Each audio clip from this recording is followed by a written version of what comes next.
Yay Networks. Finding time to do it is also it's a lot because I have the girls. Well, spend the time that you would be dating doing it. Anything I say, you're gonna have a great comeback. I am so screwed in this podcast. I'm getting my ass kicked already.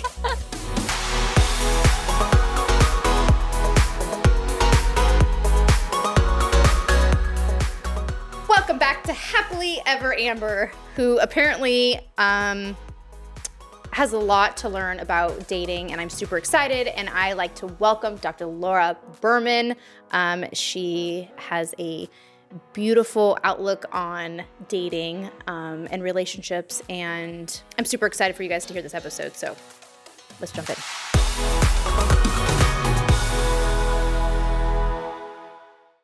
Welcome. Thank you so much, Dr. Berman, for coming on the podcast. I'm happy to be here. I'm so excited to have this conversation with you. There's so many single moms out there, single women trying to find love. I myself am newly single and starting to date, and it's exciting. There's a part of me that feels like, oh my God, I'm 15, 16 again. Mm-hmm. But it's also really scary because this is a different world. Even from 5 years ago or 10 years ago, it's a different world. Yeah, and post-pandemic too, yes. I'm sure has, affected dating a lot. So let's just dive into everything. Yeah, well, we can certainly talk about dating, but you've brought up a couple of, important pieces of the puzzle that I know you're not alone in. One is dating after separation and divorce, and the other is dating, well, there's three: dating in middle age, or, when you're not in your early 20s. So I hesitate to qualify what middle age is, right? And dating when you have kids. Like, those are three kind of unique aspects that are shared by many, many, many, many people. So let me ask you, how long were you married?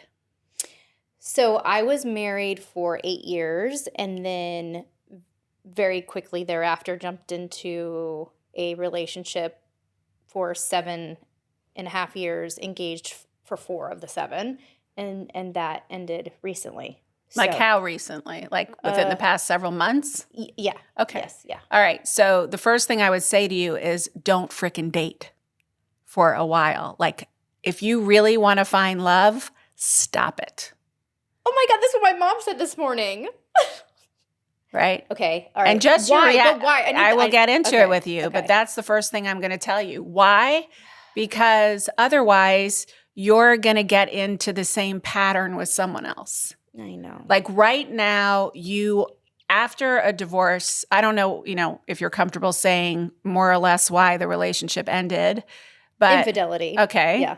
So, and that's probably not the first time you've been cheated on. In life. Oh. No. Okay, how about betrayed? Oh, for sure. Okay. Oh, yeah. So betrayed, abandoned, cheated on, all in the same bucket, okay? So you now, at this moment in time, it's not permanent, but you currently are, what I would call a frequency match for people who are going to cheat on you or betray you. Because unless you, and this is to me, one of the biggest mistakes that we make when we're looking for love, is that we don't give ourselves enough time or any time to integrate and recalibrate the healing that needs to be done, the lessons that need to be learned, the integration and the evolution of the wounding that happened to us. Because I can guarantee you, I know 100%, I've been doing this for 30 years, I can 100% guarantee you that not only, and you even said, not only was this the first time you've been betrayed, but that you have betrayal trauma in your history, not just from relationships, and that there are many, many, many, many times you have been lied to, misled, and betrayed, right? Mm-hmm. And so, and you've never, you maybe, worked through it a little bit, but the fact that you just were cheated on within the past year, let's say. Well, not the past year. That was in so I was married at 19, got divorced at 27. That marriage there was a lot of infidelity in that marriage.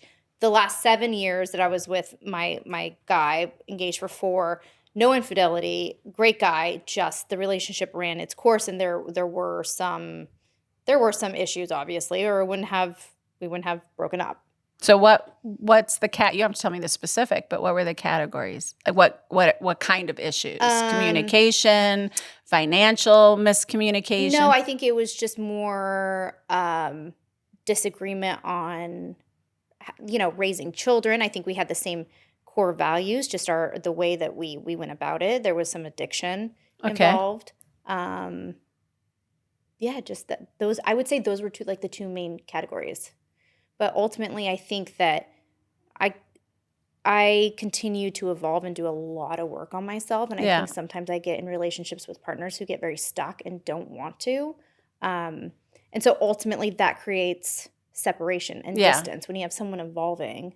And you're not married yet, right? Yeah. We were just, we were. Well, I mean, it doesn't have to, right? It's how you move, because that happens in almost every relationship I work with or know. All of my everyone in my world is, I'm no longer really interested in being close friends with people who aren't evolving, right? So pretty much everyone in my universe, if they are in a relationship, the majority of them are not with someone who's simultaneously evolving, or maybe evolving at all. I mean, maybe they have to evolve if you evolve, but they may not be as interested in it. It's when the other person refuses to really be okay with you evolving that it starts to be a problem, right? Or when your evolution is such that now you're seeing things that you didn't see before that no longer feel in integrity, right? And that's a big part of what's happened post-pandemic is that, and there's a lot of reasons for it. We could get into the spiritual reasons and the astrological reasons and the metaphysical reasons and the societal reasons, but basically there's a mass awakening happening right now. And so the things that we used to do to cope with our stuff, or to be in denial, or to manage, things that we didn't like and kind of push them away or cope with them, those coping strategies no longer work. And so it's causing upheaval in lots and lots of relationships. So this last relationship didn't cheat on you, but there was betrayal and lying. If there was addiction, there was lying. And addiction has the same energy as cheating. Because not only because of the lying, but because for the person in active addiction, the thing they're addicted to is their first love. It's more important than anything or anyone else. That's what gets them, that's what makes their world implode. So you were shafted to an extent. I mean, I'm simplifying things. I don't mean to, oversimplify just for the sake of time. You were sort of, anyone who's in a relationship with someone in active addiction is in the same energy as someone who's being cheated on, even though it's a drug they're cheating with. For sure. No, it definitely feels the same. I could 100% because there's been versions of been cheated on with other people, physical human beings. Yes. But the feeling and the trauma response is very, very similar. Right. So you are going to, if you go out there dating now, you are going to attract and be attracted to someone else who is going to betray you or cheat on you or lie to you or not be their true authentic selves or not show up as their true authentic selves. So this is why it's so, so, so important to not only do the healing and learn the lessons from the relationship you just left, but to also, especially in a case like yours, and this is, I think, the majority of the time, there's something kind of tragic or traumatic that happens that causes the destruction of the relationship. But often it's also an ongoing, like a bunch of little mini traumas over many years. And our instinct is like, okay, I'm going to get back out there. I'm going to find good love. I'm going to, right? But that's the opposite. That's the opposite. Like, when was the last time that you were completely on your own romantically? Completely on my own? No boyfriend, never. Never. Okay. Never. Well, that's your answer right there. Now, you were in this relationship. This is so you're not going to like what I'm going to say, but I'm going to say it anyway. I hope your mom's listening, because I think she's going to agree. All right. So here's what I would say to you. If you're my friend or my sister or my client or my daughter or whatever you were, I would say to you, I really don't think you should date. First of all, date anyone for at least 6 months to a year, and not get into any commitments for at least 3 years. No major. You can have like someone you're dating or even a boyfriend, but moving in together, getting engaged, getting married, at least 3 years. But most importantly, take the next 6 months to a year to go deep into, in your case, I would say trauma healing. Because there's no way that you have 2 relationships like you've just had without having trauma in your history. Yeah. So until and all that's just happened, you're trying to accidentally, this isn't intentional or conscious. I'm not suggesting you're consciously doing this, but you're unconsciously trying to avoid going into the truth and the wound and the healing by reorienting towards someone else. And so you end up stuck in a pattern of what I call like externally referenced emotional safety and fulfillment, right? That my safety and fulfillment, my only experience of safety and fulfillment of any kind has been through another person, because that's all you've ever had. Am I allowed to have sex? I would say no for 6 months, only because you're going to get attached. I know. Why? Why do we freaking what? Because why? if it's good sex and you have an orgasm, it washes your brain with oxytocin. It's that hit. And that's the chemical of attachment that breastfeeding mothers release to bond us to our babies. It's very bonding. And so your brain gets washed in oxytocin when you have good sex. And even if you mean for it to be a one-night stand, you accidentally feel attached or disappointed when they blow you off or don't ask for your number or whatever it is.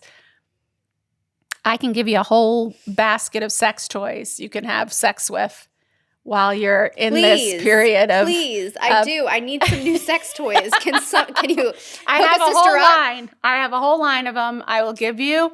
You can, this is the time probably and I'm not meaning to imply, I don't know you that well. Like, I'm not meaning to imply you don't have good self-worth or anything like that, but this is a time where the person you're supposed to be discovering, meeting, and falling in love with is yourself. And once you do that and you have and this is true for every single one of us who are looking for love, if you want really good, beautiful, soul-filling, sustaining love that can be a model for your children of what a loving, beautiful relationship looks like, you have to become your own whole, delicious cake in and of yourself. And someone else's sprinkles, icing, decorations, it makes it even better. But they do not complete you. I hate that line from Jerry Maguire. They do not complete the cake even. They are assets and improvements on the cake. But the cake is already unbelievably whole and healed and delicious.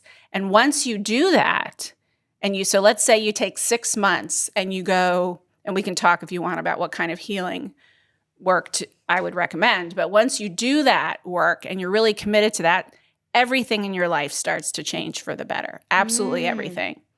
And now you are starting to attract in and be attracted to a totally different kind of person who can really show up for you, whose full cup of love that they're giving you, brimming over with fullness, is not the size of a thimble, right? But they have a big old cup to give you.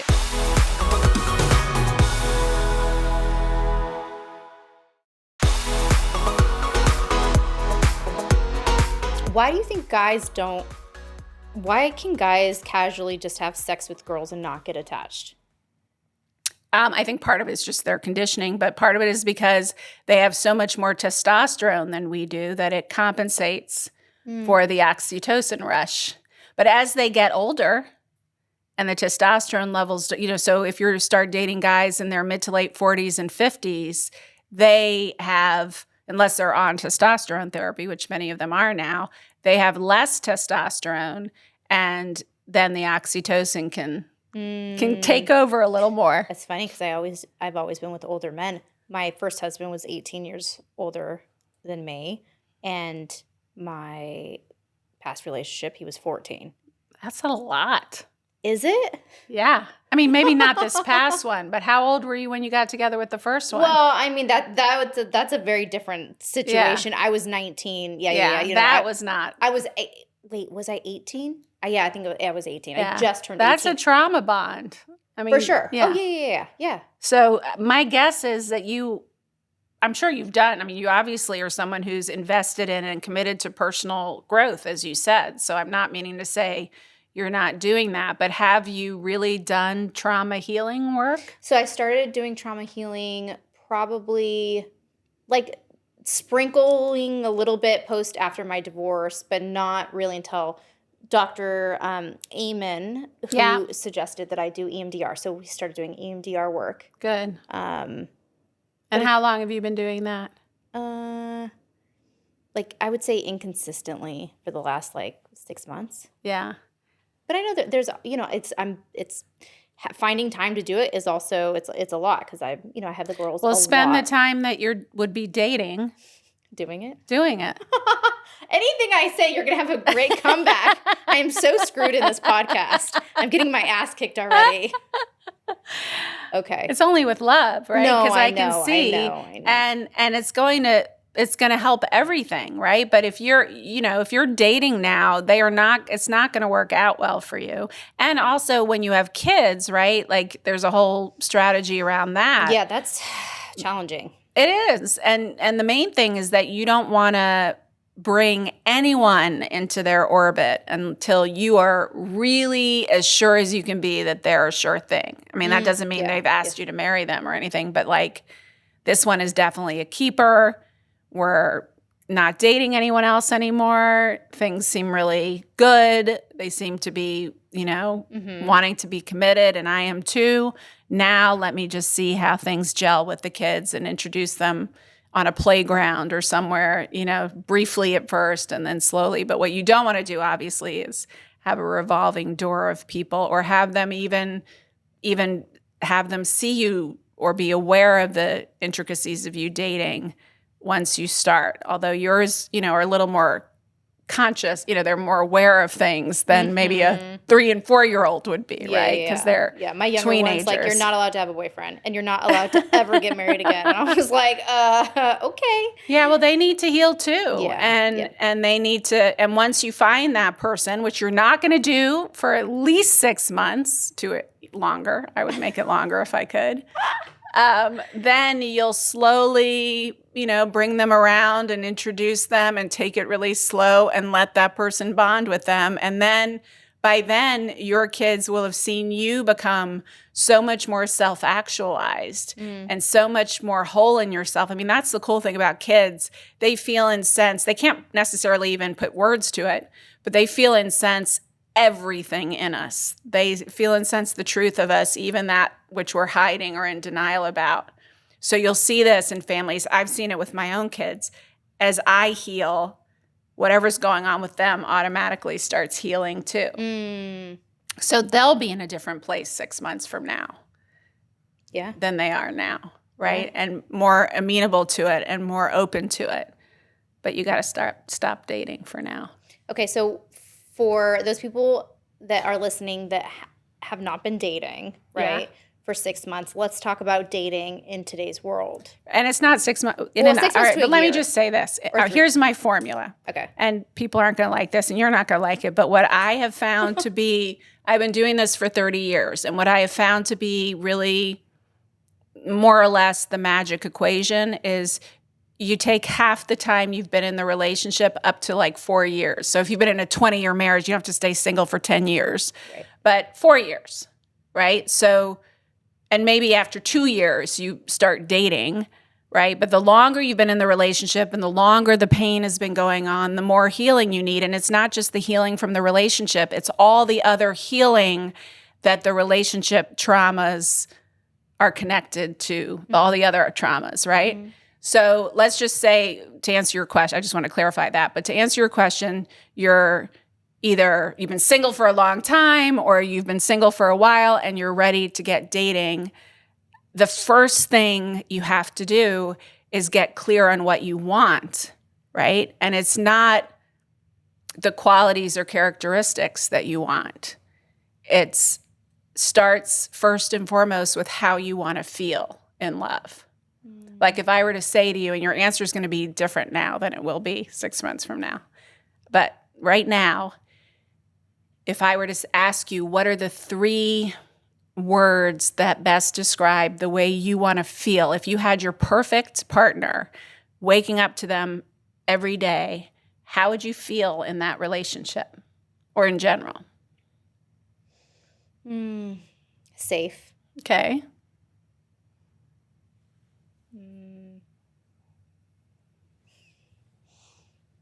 How would I feel? How would I want to feel? Like here, I can even take you through it, right? Like if you close your eyes for a minute and he doesn't have to have a face, right? But you're waking up next to him and you're looking over and the sun is kind of shining through the blinds a little bit and on the bed and you can see him sleeping there and he's about to wake up and you're about to start your day together and you're newly in love. How do you feel inside yourself? Like, do you feel playful, excited, cherished, romantic, passionate? Like, I mean, I will take all those things. I mean, honestly, it's just about, for me, I think, feeling safe, accepted, I think, for just who I am as an artist, as someone with, my own personal challenges, playfulness. I think that's really important. We get so serious in a relationship so quickly. So let's just do those 3 for now. You would feel safe, you would feel fully seen and accepted, and you would feel playful, right? So if you were ready to date, which you're not, I'm not. But if you were, I would be saying to you, and by the way, these words are going to change for you, right? And they change for all of us. But what I would say to you is you start there and then you begin cultivating those feelings in your life, right? So you start training the lens that you're looking at the world through to seek out, notice, and enjoy situations that make you feel playful, safe, or seen and understood. So you start seeking out and spending time with people, friends, colleagues who see and accept you and who will play with you, and who you can trust and feel safe with. Walking through by a playground or you take your kids somewhere and there's some swings or a trampoline, you're getting on there and being a dork with them. You're cultivating your own playfulness. Because what happens, this is how quantum physics work. I'll give you my book, Quantum Love, which really explains how and why this works. But this is really the science behind the law of attraction, is that you become a magnet for the feeling states, that your body is an antenna that is mostly unconsciously holding the energetic frequency of different feeling states. We're pure atomic energy, pure vibration that's constantly shifting and changing. And what's coming into our lives, people, circumstances, experiences, are all a frequency match for the energetic state of our being. So as you start to cultivate playfulness, joy, aliveness, full expression, and you start to surround yourself so you're bathing in the feeling of safety, feeling seen, and being played with, now you're becoming a magnet for that. So all these people will literally start showing up in your life. Some men, some friends who know men, right? But all these people will start showing up who match that. And that's what's happening. We're already doing that. We're just not doing it intentionally. I've definitely have already, it's weird. Like as soon as I got out of this relationship, I was, I felt this like pull to start taking dance, like hip hop classes again, doing heels classes and really tapping into my feminine sexual side that's powerful and beautiful. And then, going out and playing with my kids and being super fun and goofy and where my kids are like, Mom, stop. Like, but it's instinctively, without even thinking about it, unconsciously, I started doing that stuff. And I really was like, wow, I'm having so much fun. Right. Just falling in love with myself. That's really the key. Yeah. Because once you do that, and it's a lifelong process of self-discovery and accepting all parts of yourself and even just getting to know all the parts of yourself, especially, with any kind of trauma history. And let's face it, all of us have at least a little T trauma, if not big T trauma in our history. It's a lifelong pursuit to discover who you are and all the beautiful different parts of yourself. But there is like a wholeness that you can get to that doesn't take a lifetime. Yeah. That is really beautiful and also really irresistible. And the more you do that, the more you start attracting in people and experiences that match the way you want to live. Yeah, so that's super important for anyone who, put away your list. He's got to have, someone who's totally unconscious will be, well, he has to be over 6 feet tall and he has to have dark hair and he has to make, over $300,000 a year and, whatever. Okay, that's tier one. Then the next tier is like, well, I just want someone who's got drive and inspires me, and is faithful, right?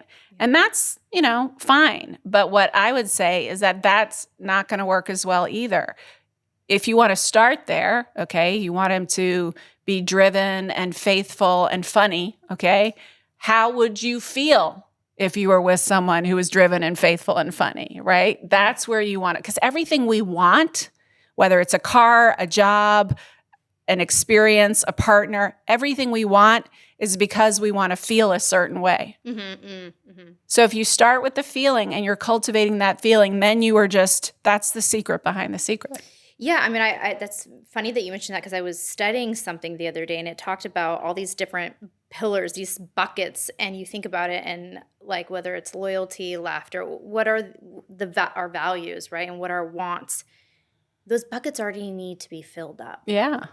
And our partner, whoever it is, just adds just a little bit more. But those buckets aren't empty. Yeah. And that was like such a beautiful, I looked at that and I was like, oh, I get it. Yes, exactly. And the mistake that is automatic for almost all of us is, and this is the fault of Hollywood and fairy tales and everything else, is that someone else is going to fill my bucket.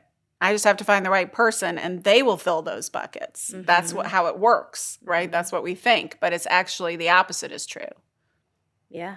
And that's why I named this podcast Happily Ever Amber. Because Walt Disney really fucked me up. Yeah, all of us. As a kid. All of us.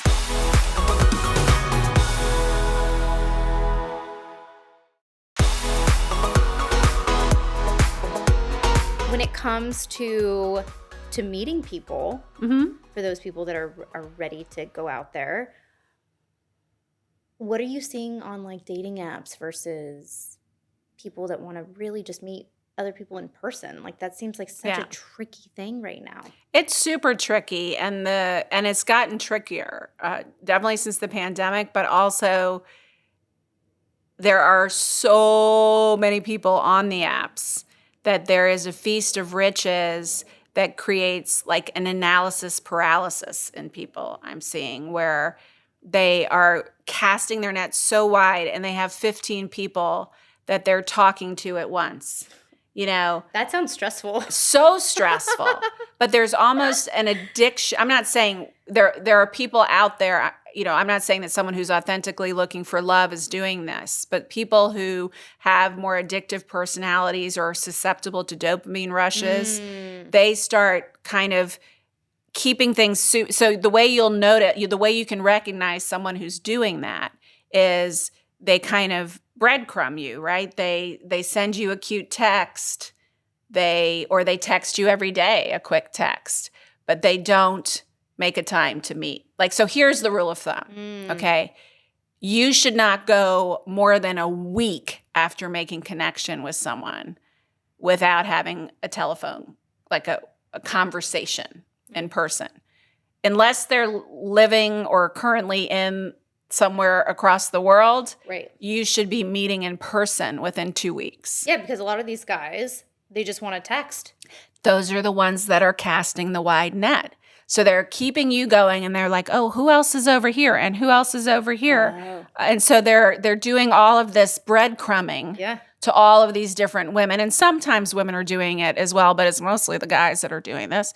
And they're breadcrumbing 10 different women at once. So your whole thing has to be, if you really want to find love on the apps, is to be really clear, about who you are, what you want, and what you're going to stand for. I don't mean that you snark at some guy who's not making a plan, but if he doesn't make a plan right away to have a conversation with you, then maybe you, if you want to, say, hey, why don't we have a conversation? Yeah. And if they don't immediately say, yeah, let's do it. I mean, ideally they suggest it, but if they don't and you do, and they don't immediately jump on it, move on. Same thing with getting together. Right? So you have to be really boundaried in all areas of dating, but especially online dating. But you don't have to. I mean, I think it's evolved to a point. We went from, like, when I was single 20 years ago and the apps were first starting, it was the place where people who couldn't meet anyone went. Right? Now, right. Now the apps are a place. The go-to place. The go-to place, right? And so I think we've forgotten all the other ways we can meet someone, And so if you also just think about, like you talked about that dance class, right? Or that hip hop class. Now there's mostly women in that class, I'm assuming, but there might be guys too, and there might be straight guys. I don't know. But those women are going to know guys, right? So as you start to make friends with like-minded souls, then your social network is getting bigger. If we just put our phones down in the coffee shop and look up and smile at people, if we change our route to work and if we look up and smile at the doorman in our office building, what's happening is not that you are going to necessarily date the doorman, although you could, but someone who is noticing you is like, oh, she's friendly. I could go up and say hello to her. There are lots of ways to meet people, but we have gotten out of the habit of meeting anyone in the world. We go to work, we're in our cars, we're on our phones. And so we have to, what I mean by turning on the cab light is you're lifting your head up off your phone, you're engaging in the world around you, you're creating signs that you're awake, open, ready to be engaged. And I'm not saying you're doing this late at night on a dark alley, right? Obviously you want to be safe, and the world has gotten a little kooky, but you absolutely can meet people the old-fashioned way. And then the other way you can meet people is reach out to everyone in your circle, colleagues, friends, community, anyone who you feel comfortable asking. Send out a big BCC email and say, I am ready to find love. Oh. This is what I'm looking for. Someone who, a few qualities. Here's how I really want to feel in love. Basically a kind of email like you would put in your little dating profile, but and say, if you know anyone who might be a good fit, I am open to date and explore. So let me know. I love that. So when you start dating someone, I have a girlfriend that asked me this the other day, how do you become exclusive? Because a lot of these guys, they just want to date multiple women. So then I'm kind of just taking you guys through the journey of the dating life. So if you want a monogamous long-term relationship and that's what you're looking for, then you go on one date, maybe two, maybe three. But at some point in the 1 through 3 dates, you're going to kiss them or make out. You're not going to have sex, but you're going to kiss them or make out. And if there's chemistry there and you're feeling it, you say, listen, I just want you to know something. I feel really attracted to you, and I'm really, excited to get to know you better, but I just want you to know how I operate. I don't have sex with anyone unless we are both clear that we're not interested in dating anyone else for the foreseeable future. I mean, I don't need a commitment or for life or anything like that, Right. but we both have to be clear that we're not interested in dating anyone else. So I just wanted to let you know where I stand. That's it. And you have to be ready for You have to be ready. Well, because here's what happens. It's an immediate litmus test. Because if he's just a player, he's not going to want to go on another date with you if he just wanted to get laid. Or he'll say, yeah, that's fine. You'll get laid and then you'll get dumped or ghosted. No, because he won't. He has too many other women that unless he's a real sociopath that's only interested in the chase and he goes through all the expense, time, and energy to come to a place where he says, I just want to date you. Like if he says that on the first date, maybe you're not ready to just date him, right? So you both have to be ready. What if someone does say that on the first date? I mean, I know it's rare. Yeah, I mean, you could say if you feel the same way, which would be really rare, then see where it goes, right? I would say, well, I need to scan your brain first. Yeah, I would say that's the way that, if you're smart and you've been through this around the block a couple of times, you would say, I really love that. That makes me feel not only flattered, but kind of safe. Like I really appreciate that you feel that way. And I'm honored by that, but I really want to get to know you better. Yeah.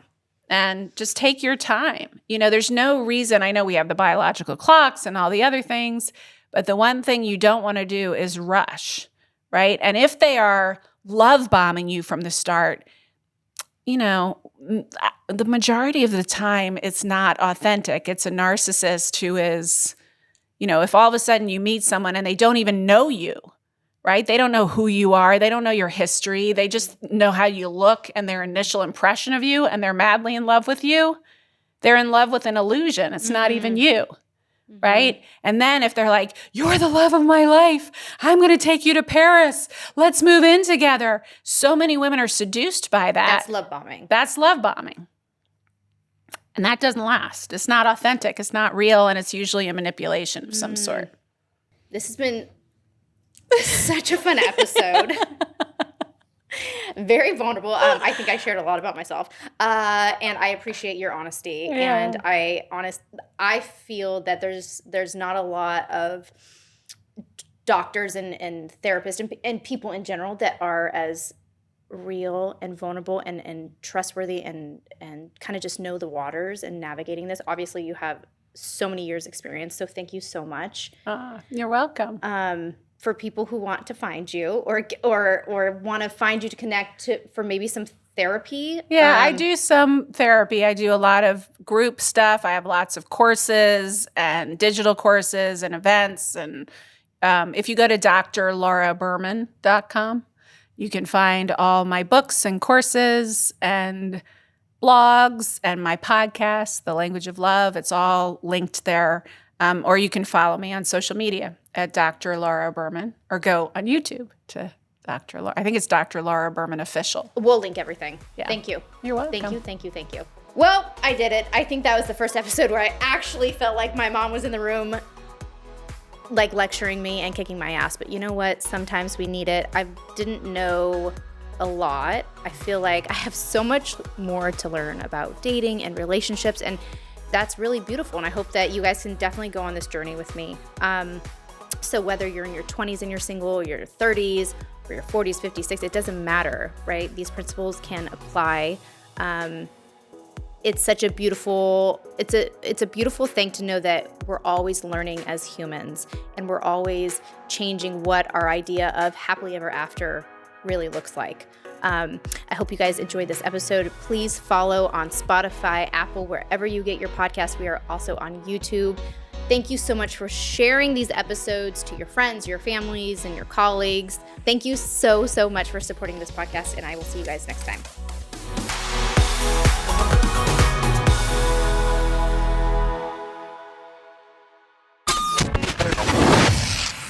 Yay Networks.